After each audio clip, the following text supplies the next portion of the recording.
पणा संक्रांति एवं ओडिया नववर्षर शुभकामना।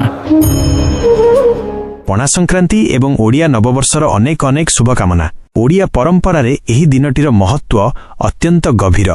आजिर दिन रे अनुष्ठित हेउथिबा प्रमुख रीतिनीति गुड़िक एहीपरि। तुलसी चौरा मूले पणा झरी एहा आजिर सबुठारु गुरुत्वपूर्ण रीति। चौरा उपरे एक छोट माठिया वसुंधरा टेकी बंधा जाए, जहार तळे एक छोट कणा थाए। सेथिरु धीरे धीरे पानी झरी तुलसी गछकु शीतल रखे, जहा प्रबल ग्रीष्मरु रक्षा पाइबा पई एक प्रतीकात्मक प्रयास। बेलपणा सेवन ग्रीष्मर प्रभाव को कमाइबा पई बेल, छेना, कदली, नड़िया एवं गोलमरीच मिश्रित सुस्वादु बेलपणा प्रस्तुत करा जाई भोग लगा जाए और समस्ते सेवन करती। नुआ पंजिका पठन ओडिया नववर्ष होइथिबारु आजिठारु नूतन पंजिकार चलन आरंभ हुए। विभिन्न मंदिर और घरे शुभवर्ष पई नुआ पंजिका पूजा और पाठ करा जाई भविष्यफल शुणा जाए।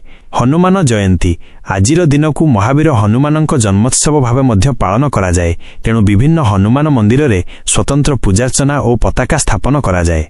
छतुआ और दही पखाल अनेक स्थान रे छतुआ भोग लगा जाए एवं शांति और सुस्थता पई ठंडा खाद्य को अधिक प्राधान्य दिया जाए।